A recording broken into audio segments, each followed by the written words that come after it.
Good morning. Oops. Not quite. Corey, the mic's not working. Okay. Good morning. Not again. There we go. Good morning. Do. Third time's a charm. Please rise as you are willing and able and sing 21 for the beauty of the earth. And Carolyn Keller will be back there on the organ helping us with this.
That is such a beautiful song.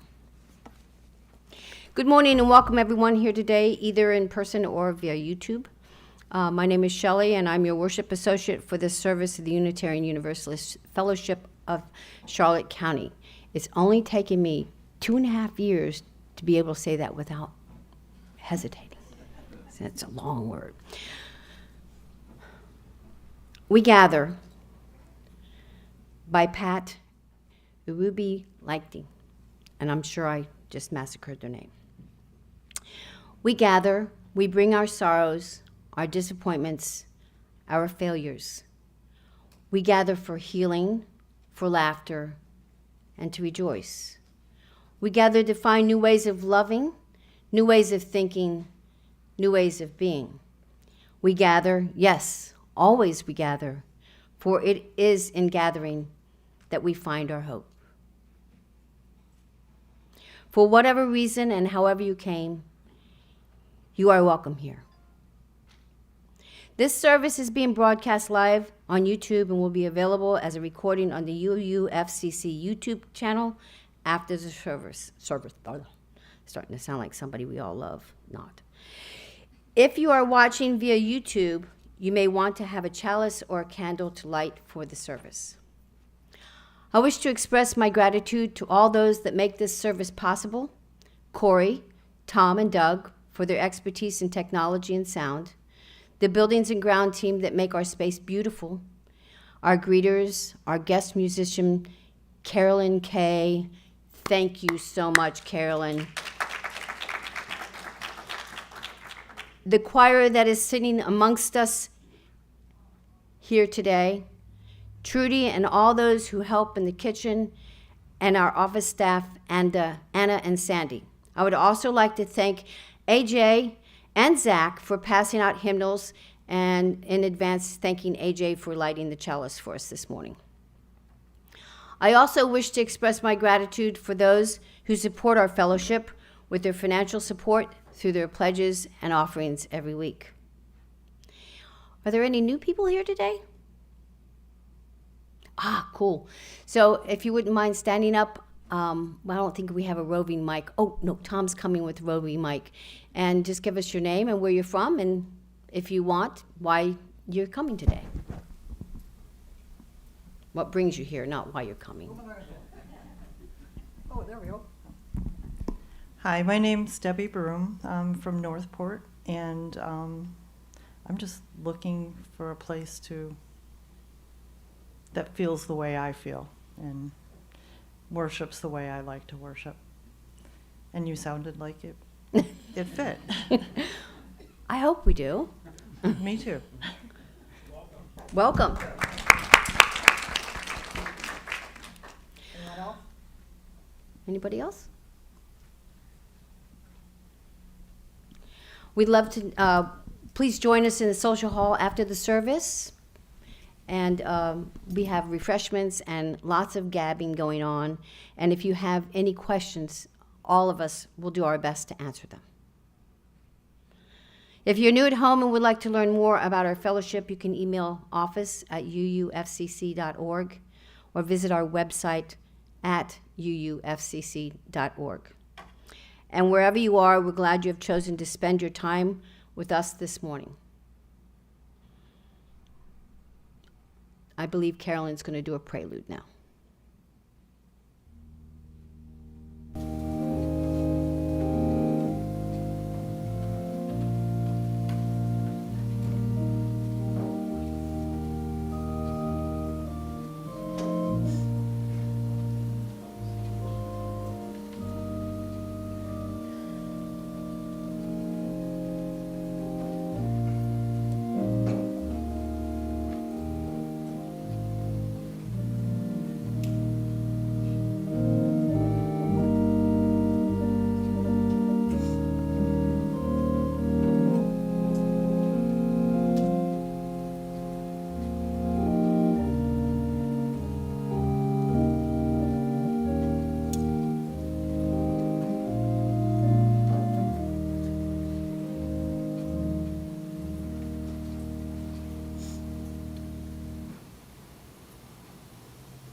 Thank you, Carolyn. Bravo. She was wonderful because we really just talked about that this week. And she really stepped up to the plate, and I'm so grateful. Because otherwise you'd have to just hear me sing. And that's a scary thing. AJ, if you wouldn't mind coming up and lighting the chalice, I'd like to read something.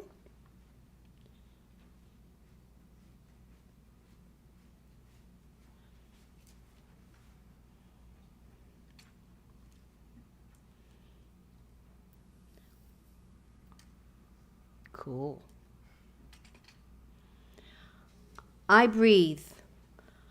I breathe in the warmth of this light, its glow filling the spaces where fear and doubt reside. I breathe out the tension I carry. I release what no longer serves me. I breathe in the strength of our community, a sanctuary of diverse voices and shared purpose. I breathe out the urge to go it alone. I embrace the power of togetherness. I breathe in the courage to speak truth, even when it trembles on my lips. I breathe out the silence that holds me back. I make space for honesty and justice. I breathe in the hope of transformation, knowing we are here to build and heal. I breathe out despair, trusting that change is born in small acts of love. And as AJ had lit the chalice, may each breath remind us of the sacred rhythm of life, the pulse of creation, and the power we hold to shape the world around us. Let it be. That was by Craig Rowland. Now, please repeat the words on your order of service with me on the chalice lighting. Love, is the spirit of this fellowship, and service is its law. This is our aspiration, to dwell together in peace, to seek truth and love, and to help one another. At first, I had the idea to open our service with a prayer for peace and happiness. I still want that for everyone here and away, but something happened this week that really shook me up, and that's why you hear a little bit of emotion in my voice. I realized that as a tax-exempt entity, I must focus on the principles and not the people. Bear with me as I try to stay within those boundaries. The First Amendment, though foundational to American democracy, remains surprisingly fragile, constantly tested by shifting cultural tides and public opinion. When comedians face sudden cancellations for pushing boundaries or offering political satire, it exposes a deeper tension. Free speech is only as strong as our willingness to tolerate uncomfortable truths. Silencing voices, even through public pressure rather than government action, risks creating a climate where expression is chilled not by law, but by fear. Protecting free speech and the broader freedoms it represents requires active participation from all of us. It's not enough to defend the rights of those we agree with. We must also stand up for the rights of those we don't. By engaging in thoughtful discussion, resisting censorship born of outrage, and holding space for dissenting views, we become guardians of the freedom that define us. Our voices, our votes, and our willingness to listen are powerful tools in ensuring that liberty isn't just a principle on paper, but a living, shared reality. Thank you.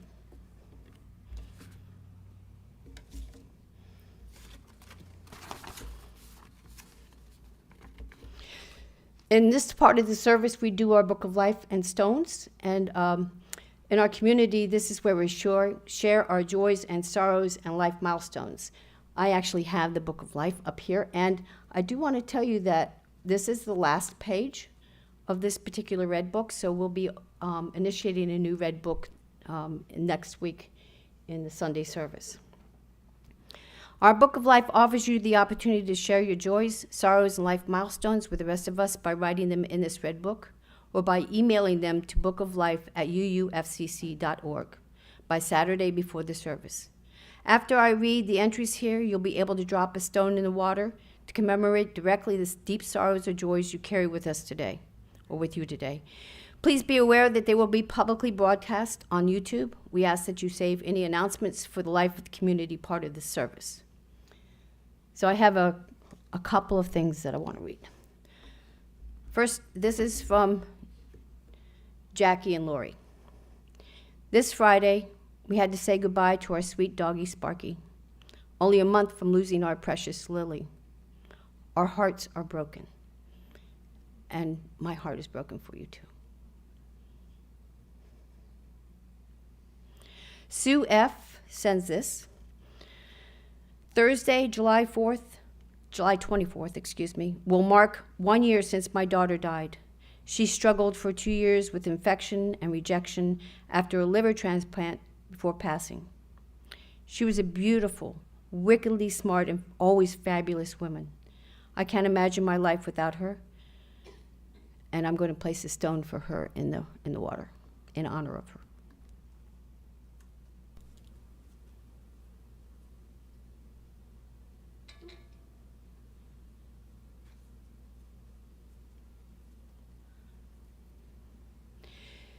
Now, we celebrate also the sorrows and joys shared by the fellowship by entering or by dropping a stone in the water and speaking your truth.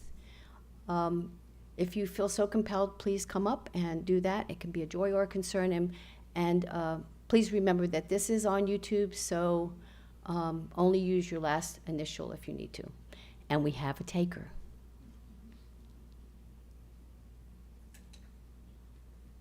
New name tag because mine says my whole name. So pretend you don't know who I am. Who is that? Thank you for bearing with me at the organ. I haven't played for 30 years. I've never played an organ like this. I'm strictly a Hammond organist. I will hit many clinkers, so just pretend you don't hear the clinkers. That's numero uno. Second, tomorrow is the birthday of our beloved Sharon Whitehill. Oh, I'm sorry, I said her last name. She changed my life in many ways, as she did many of you. So if you would just come around the organ for a few minutes that we can reminisce a moment about Sharon, because we're not having our formal celebration of life until January, I believe. So just a few minutes around the organ, please. Thank you.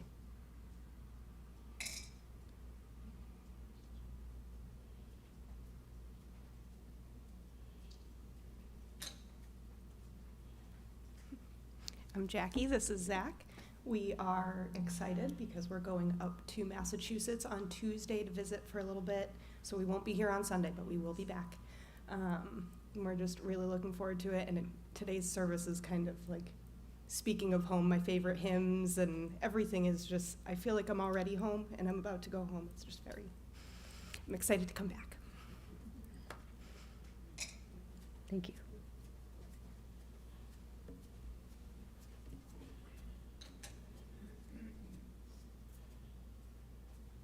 Hi there, I'm Jessica. Just wanted to say that the Animal Welfare League is at maximum capacity right now, and so there's lots of pets that are ready to be adopted, and they're crated now, and I know it's really heartbreaking that they're not able to get into their runs, and they also are looking for volunteers, just people to go hang out with the animals. So if you are interested in adopting, there's a lot of furry friends that need a safe place to go.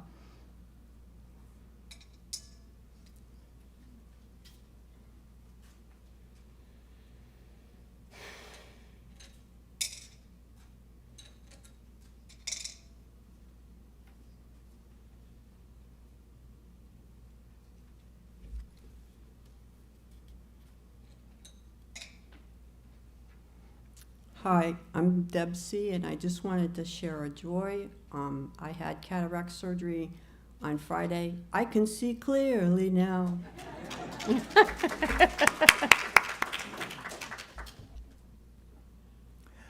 Good morning, I'm Patrick E., and I just want to say I'm just feeling tired.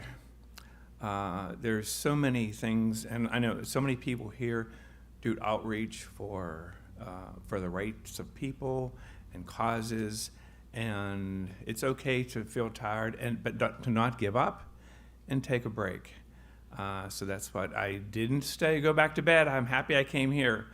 But I remember Reverend Amy Kindred in the past had said about that too in one of her services, that we can do our peaceful or righteous fights, but it's okay to step back and take care of ourselves when we need to. Yeah. Isn't that true? I'm glad I'm not the only one who's been feeling that way this week.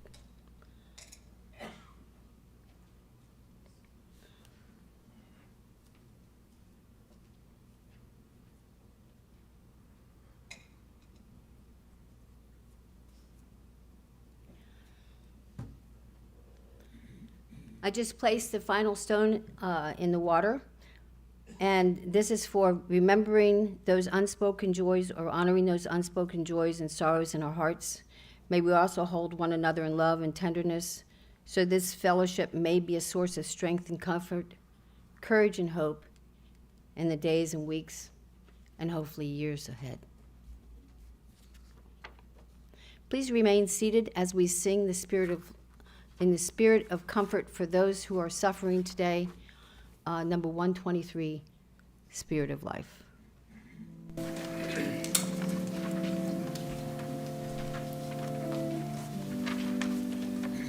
Altos, do your thing.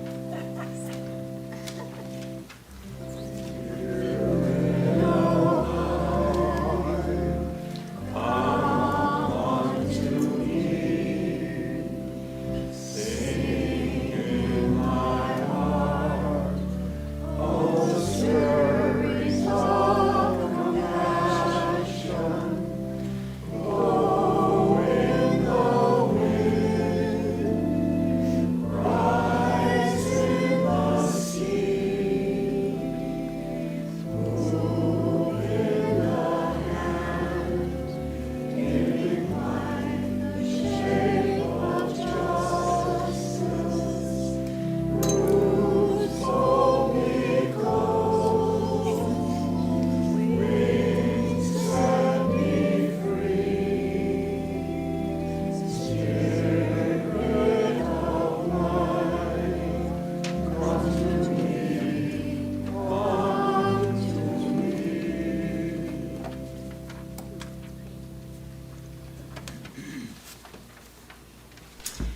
Now our beloved Dennis S. will share his celebration of UUFCC's founder, Lucille Haight. That is the way you pronounce it, right? Okay.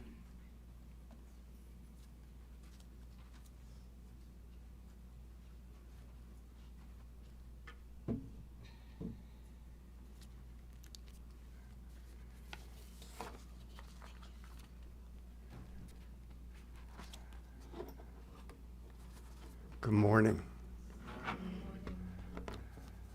How many of you have started attending UUFCC within the last 4 years? Yes, please put your hands. Oh, good, good. That means that a lot of you, this will be new. For some of you, it'll be a review. One of the things I thought as I was preparing this is why do a biography of Lucille Haight when the theme for the month is play? You know, I thought about, well, how much of what she did ended up being play? Well, there was a lot of frustration, and that's certainly documented. But I want this to be a service of honoring her, and it's also a time for us to celebrate our 56th birthday. Let's see. On July 13th, 1969, we officially legally became the Fellowship of Unitarian Universalists of Port Charlotte, Florida. So let's sing. Happy birthday to you. Happy birthday to you. Happy birthday, dear UFCC. Happy birthday to you. So, our mother's name is Lucille Buckingham Haight, and she was born in 1897 and died in 1993 at the age of 96. This formal portrait of her was done when she was 83. And I'll just put this right. I guess here.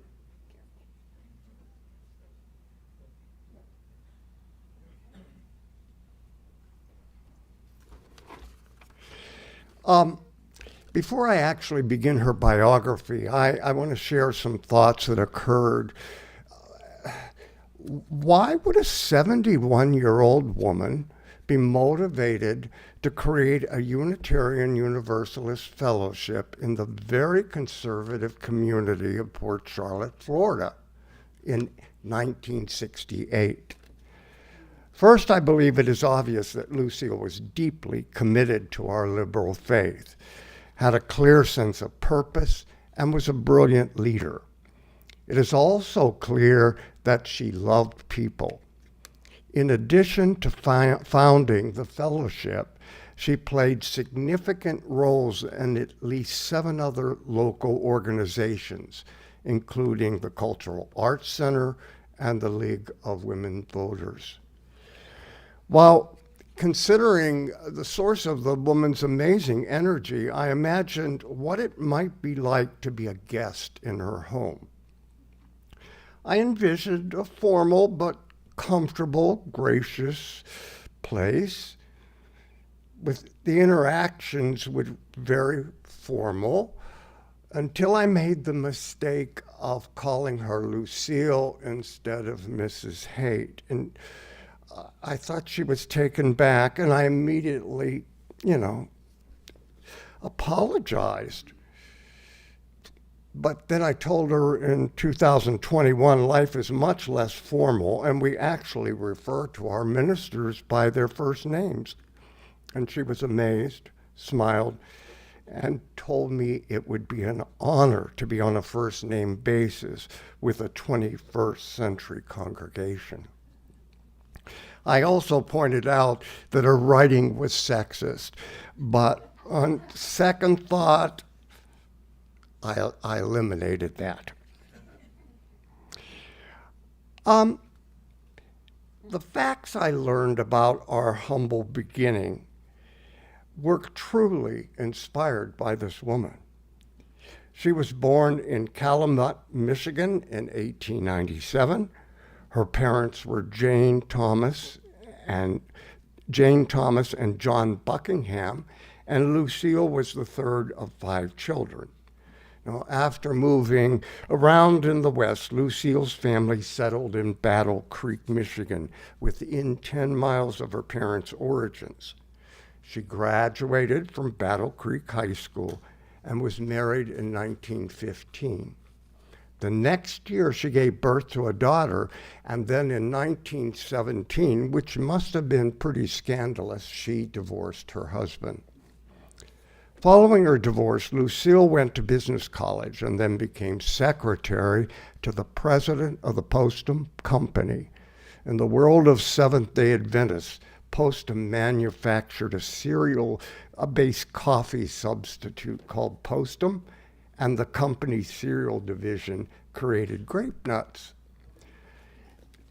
In 1922, Lucille was transferred by Postum Company to their New York headquarters.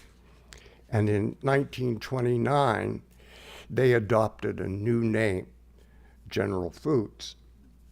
I was impressed. In New York, Lucille continued her formal education by taking courses in business, English, letter writing, journalism, short story writing at Columbia University's Extensions program. In 1936, she moved to New Jersey, and in 1945, changed careers. She became a very successful real estate agent, and in this role, she met Dr. Russell Haight, a dentist. She sold his house for a significant commission in 1962, and at the age of 65, she married him. Russell Hall Haight retired in 1963, and they wintered in Port Charlotte for several seasons. Then in the spring of 1968, the couple purchased a home at 1345 Claiborne Circle in Port Charlotte. I believe Lucille's intentions to create a Unitarian Universalist fellowship arrived before the moving van. The following quotes are from a letter that she wrote to Reverend Todd Taylor, who was minister of the Unitarian Universalist Church of Sarasota, describing the frustrations she experienced during her first efforts to create a fellowship. And I quote, "When my husband and I decided we wanted to live in Port Charlotte, we knew there was no Unitarian Universalist church nearby. And the closest was in Fort Myers, which is 30 miles away. The next nearest was in Sarasota, 40 miles away. But we had spent 2 winters here previously and felt that the area offered so many other advantages it was worth trying to organize a fellowship here." Charlotte is one of the smallest counties in Florida, population some 30,000 odd, and it's about 35% retired people. Now I'm going to interrupt Lucille's words so I can interject an update. The current population of Charlotte County is over 200,000, and over 40% of us are over 65. And just about 12% are under 18. Now, back to Lucille. Many of these retired people are living on Social Security only, but some have government and other pensions, and of course, income from the investments. We have never been able to figure out how the proportion who have very limited income and those who are well off There seem to be plenty of both here. The industry is basically retirement and winter visitors, and the remaining 65% of the population serves the retirees, the visitors, and each other. In a 1974 survey, I found a more specific breakdown of Charlotte's population distribution by religion.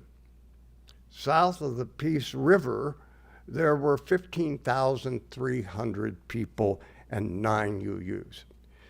North of the Peace River, there were 22,100 people and 45 UUs.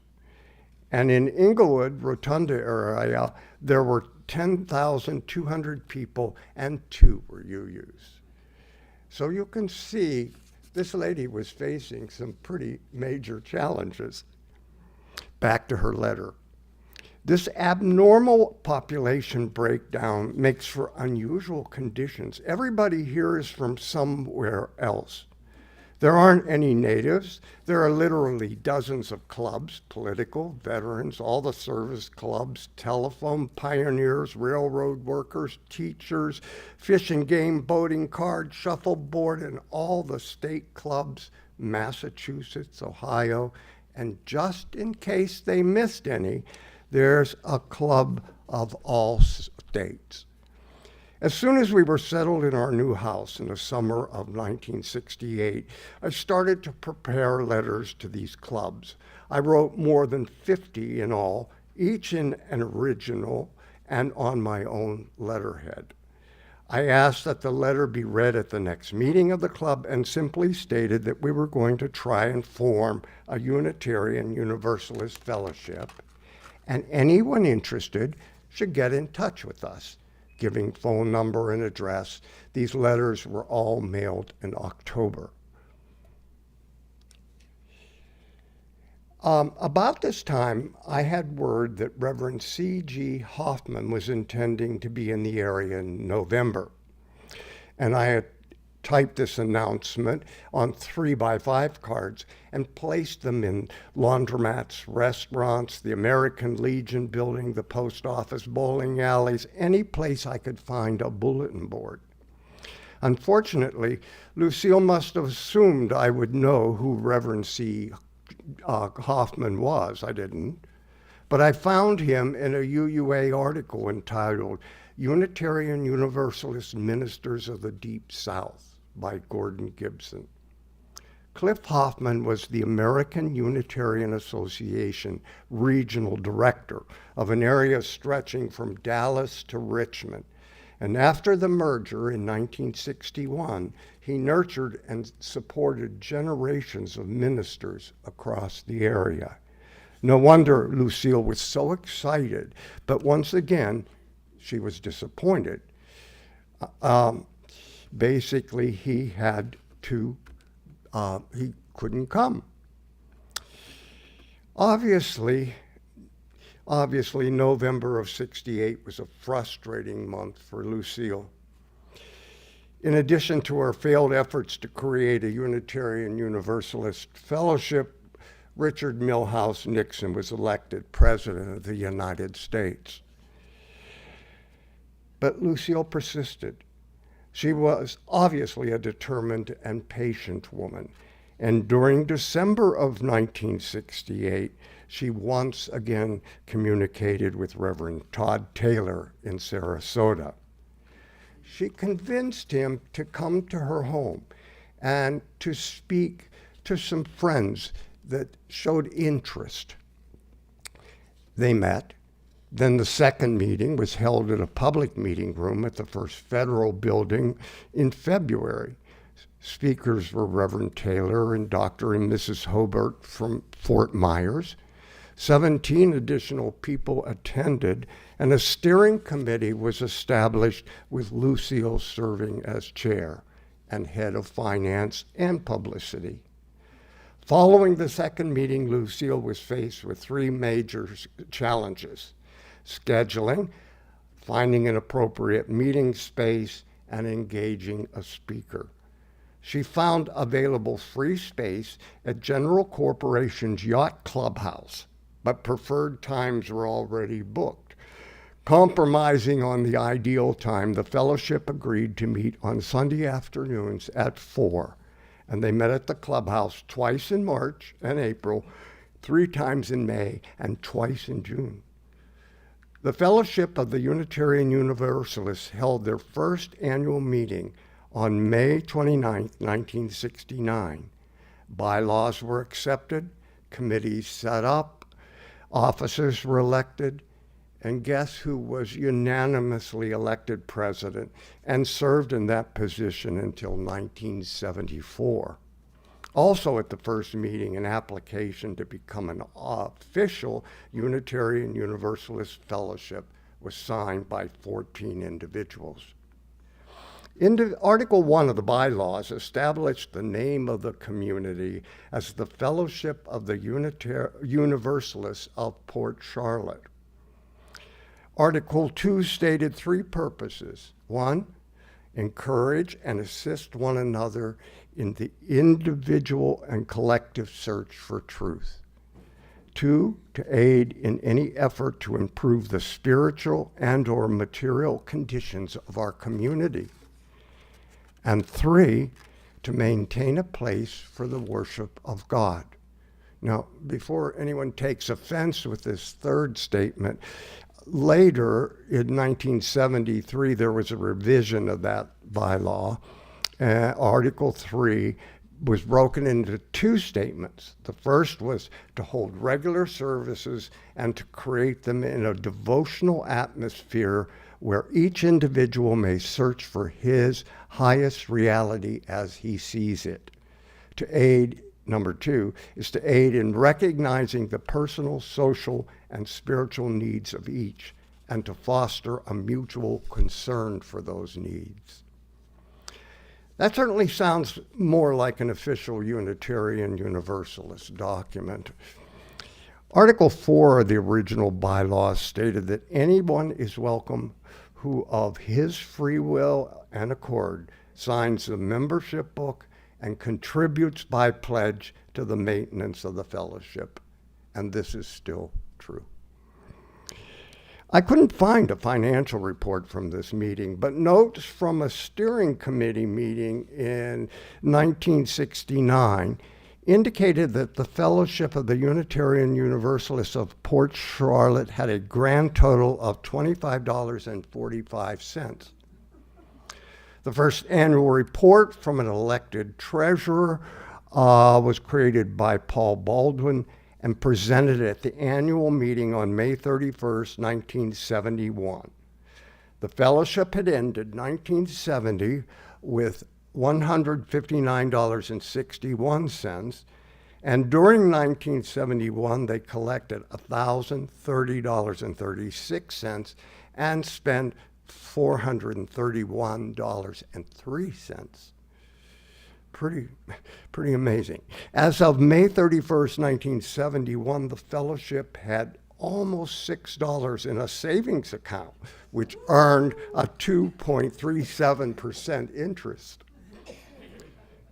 In early August of '69, Lucille Haight received an official letter from Raymond C. Hawkins of the Unitarian Universalist Association.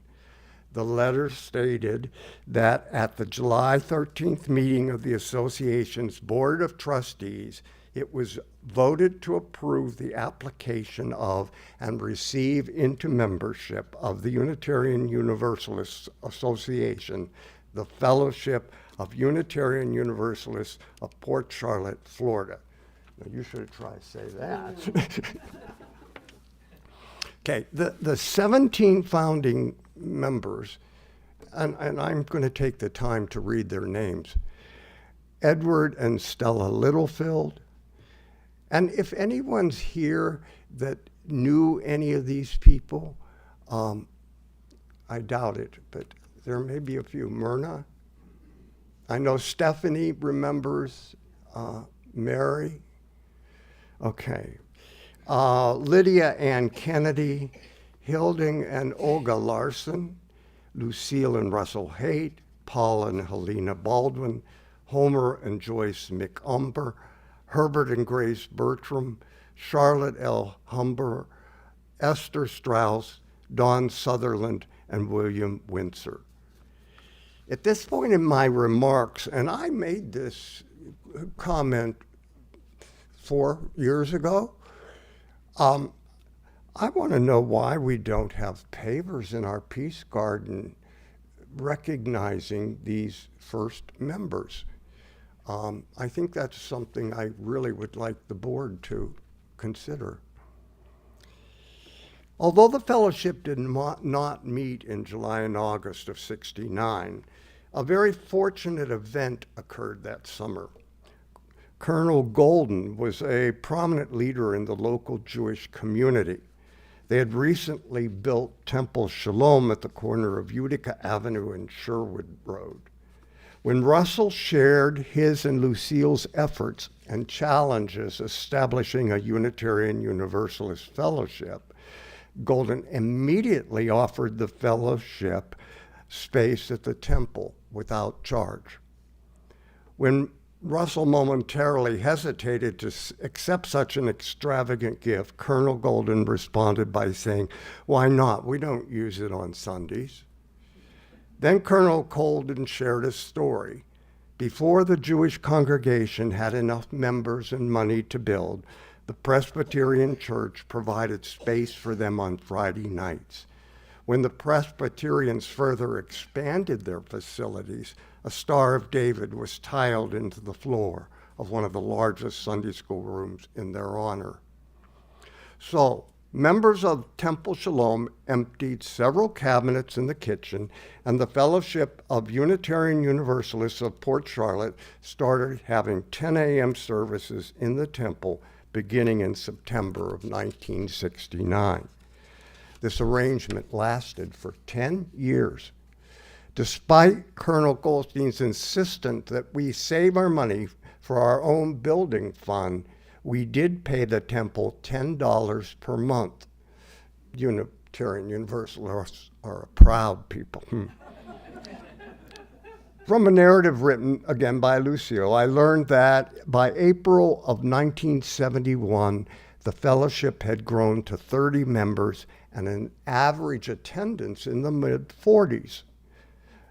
Services followed a standard format, which included 15 minutes of music played on a portable record player prior to the service, a greeting followed by welcoming guests and announcements.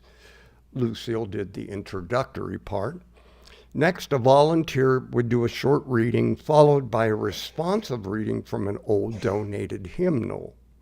Next on the agenda was a prepared talk or sermon by a member, an invited clergyman, or an agency representative. Following the presentation, folks would ask questions. Finally, it was time for coffee and socializing. It doesn't seem that different from what we do right now. Lucille reported that services were significantly improved when she hired a recently retired Presbyterian minister, Dr. H. Ramison, to speak twice per month. He had been the senior minister at the all-student Presbyterian Church at Purdue University for 20 years. Lucille would have had Dr. Rasmussen preach every week, but apparently the fellowship couldn't afford more than 2 Sundays. He charged $10 a service. Also, reading between the lines, I deduced that there were some folks who were not enthusiastic about having a Presbyterian minister consistently leading their UU services. Again, quoting Lucille, "We are a loose organization, but the major decisions are to be made on the basis of the wishes of the majority. A large majority of this group are pleased with the decisions we made 2 months ago, and we are still happy." While it is very clear that Lucille Haight was a brilliant leader and a visionary, she didn't seem to be much of a preacher. Despite hours of research into our history, I found only 1 page of remarks that provided clear insights into her beliefs. First, she was self-identified as an agnostic and humanist and had no interest in creeds and dogmas. However, she didn't seem to have any problems using the God word. She wrote, "We form personal beliefs in light of experience with an open mind for new truths. Unitarianism is a long, lifelong quest.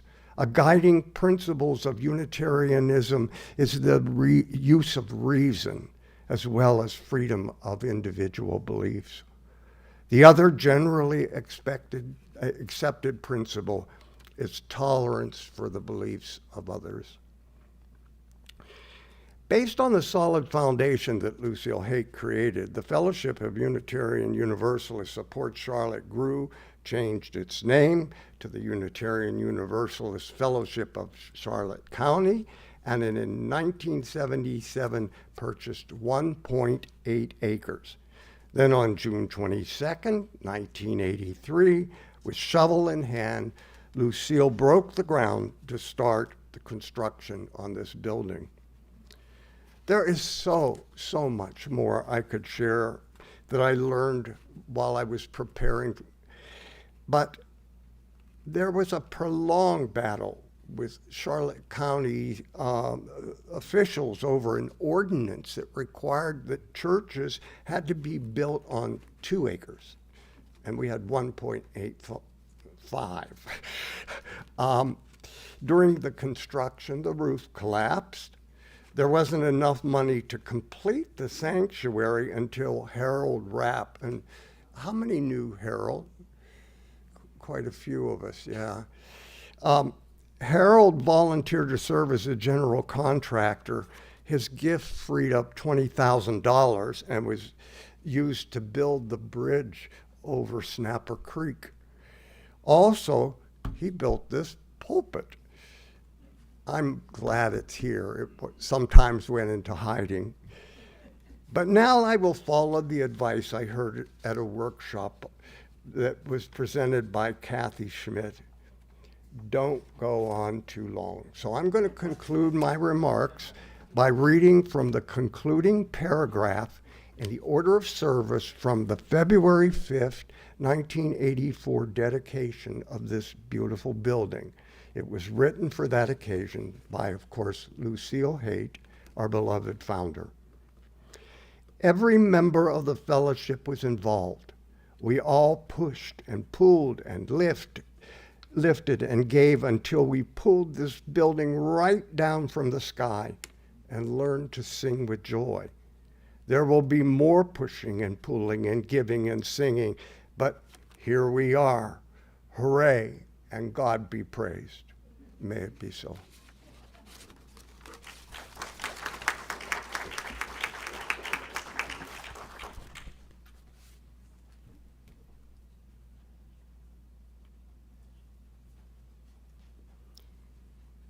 That was great. What do you guys think? Let's give him another round. I learned a lot more. And you're right, I don't think I could say Unitarian Universalist Fellowship of Port Charlotte. Ooh, that wasn't too bad. Anyway, thank you, Dennis. In our tradition, congregations exist because of the generous support of members and friends. It is our privilege and our responsibility to ensure the health and future of this fellowship. Thankfully, we no longer live off of $10 a year or $10 a week. That is wonderful. To this end, your offerings support the ministry of this fellowship, whether by pledge or donation, and may be offered online. Several ways you can give. You can drop your donation in the baskets that are being passed around by the greeters. You can mail checks to the office, drop them in our mailbox, or call the office to make other arrangements. Your generosity is always appreciated, and if you are here for the very first time, please do not feel obligated to give. Your presence is our gift. Today, we also have a second offering, just to let you know. We used to do that during the regular year, all year long, and we've taken it to where we're doing it when in season more than anything else. But this is very, very important. As many of you may know, we are taking a special offering for our Kappas family today. The Caring Committee informed the Social Justice Committee that our Kappas family is facing new financial difficulties. Our fellowship journeyed with this family for 2 years, supporting them both financially and emotionally. During that time, the mom acquired her driver's license, her work permit, and Social Security card and has been working. Currently, the mom is particularly anxious because raids and road stoppages have increased, as have individual and mass deportations. In order to help her anxiety and ability to deal with the real overwhelming events, we're having a second collection today for the mom and her 2 very young children. We ask that you pitch in and help her prepare for the future. Now, for the good news, the other good news on this is the UU endowment will also be making a matching contribution of up to $2,000 for today's second collection, so please give generously. And the first, I think the first one is the regular offering, the second will be the second offering.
Thank you, everyone, for your generosity.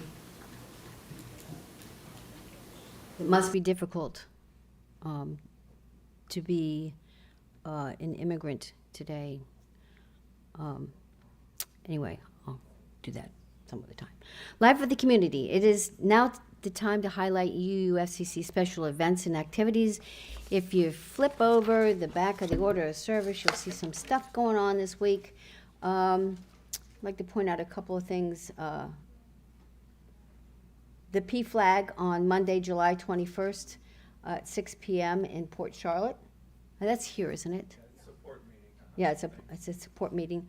Of course, we always had the men's coffee group. I tried to infiltrate that one morning, and they said everybody would stop talking if I showed up. And I don't blame them. And then the Buddhist meditation on Thursday. That seems to have gotten a really good turnout. I got to see the people come in for the first time during the board meeting, and it was pretty incredible. Next, I would like to introduce, let me find my order of service in the order that I want. Ted would like to talk about CAPS.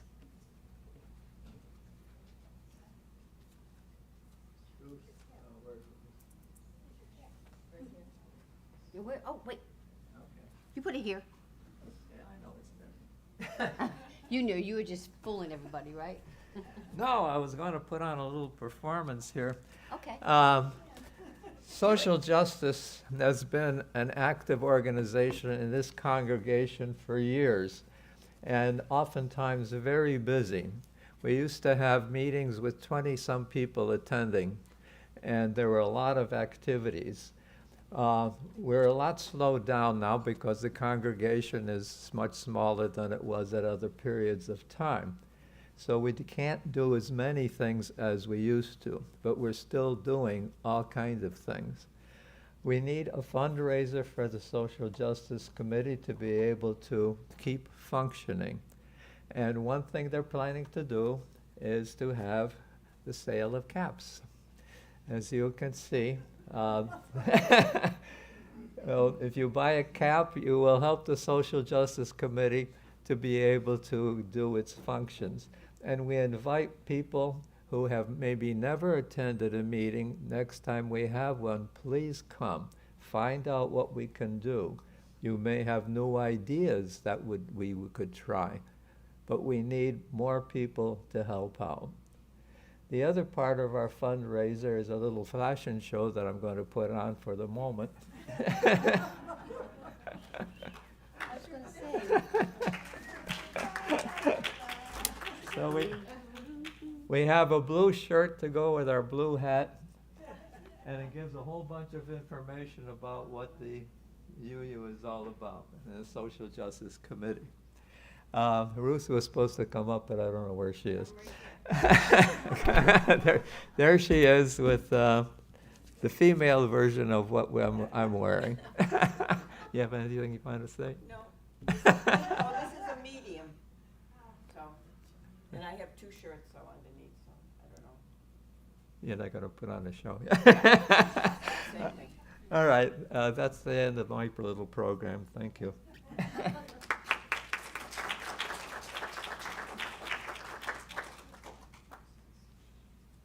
Ted, I'm sorry, did you say how much those T-shirts are cost?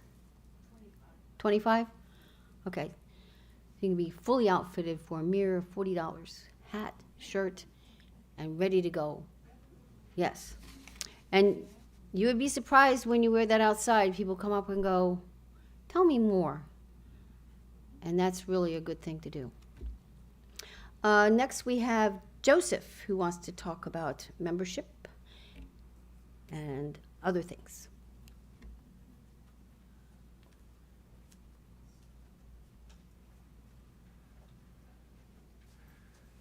Good morning. Good morning. I'm so glad you're here. Thanks for taking time on your Sunday morning to spend it with us. I do appreciate it. For the newcomers, I'm glad you're here. I hope we meet your expectations. If you have any questions, please let me know.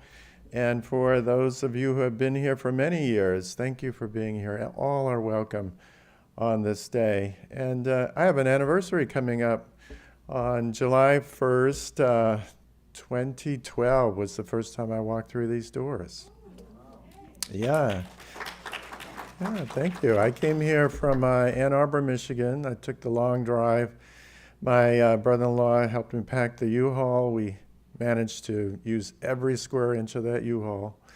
And we drove about halfway, stopped in a parking lot, slept for about 4 hours. I didn't sleep, but he slept.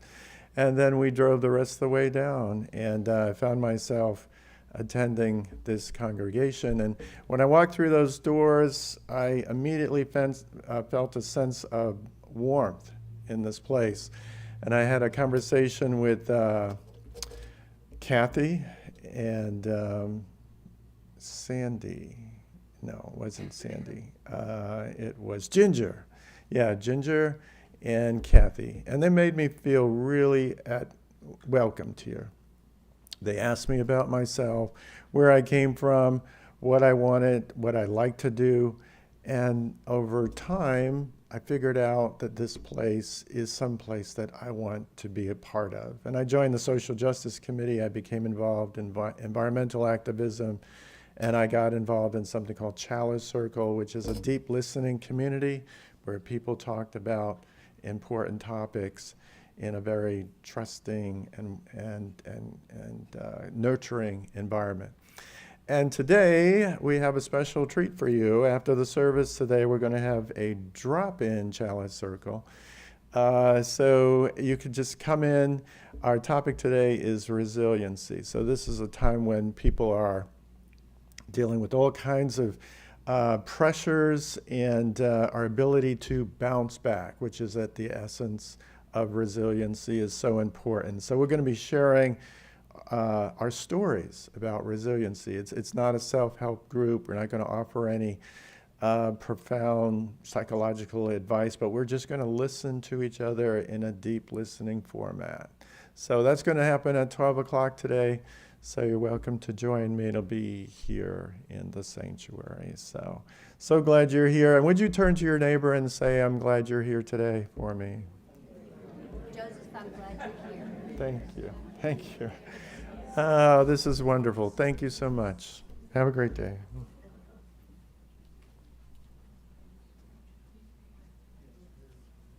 Thank you, Joseph. He's taller than me. I had to bring this mic back down. Last announcement is we will be working in the gardens this Thursday. This is by Laura L. Anyone who can help will be much appreciated. It starts at 8:30 in the morning, and it's always good to draw community that way. This Thursday, which would be the 24th of July. Correct?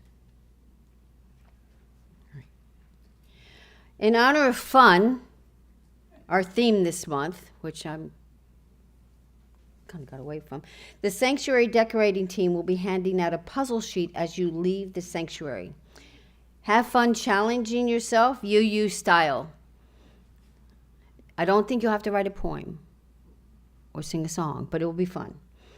The answers will be available in next week's weekly update, so that'll be a lot of fun. Way to get engaged.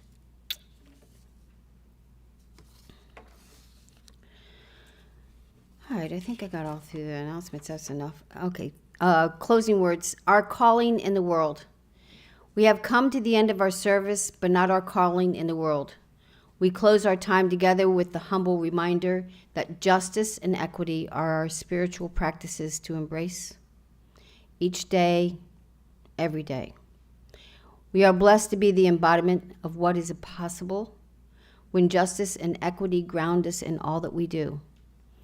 May we go forth with the light and warmth of our chalice in our hearts until we are together again. And this is by Rebecca Savage. And if AJ wouldn't mind coming up and extinguishing the chalice, I'll read a little ditty from Craig Rowland. Here and beyond these walls. As we extinguish this chalice flame, may the warmth of its light remain within us, guiding our steps and our hearts. Let us carry forward the strength of this community, the courage to speak truth, and the hope that transformation is possible. In each breath we take, may we remember that the work of love, justice, and healing is ours to continue, both here and beyond these walls. Go in peace with the light of this gathering to illuminate your way. And if you wouldn't mind repeating the words that are in your order of service on the extinguishing of the chalice, I'll start it out. We extinguish the chalice, but not the light of hope, the fire of commitment, or the warmth of community. May those ideals shine in our lives and warm our hearts until we are together again. And I go now in peace. We have a little ditty for you for closing music, and please feel free to sing, dance, and jump around.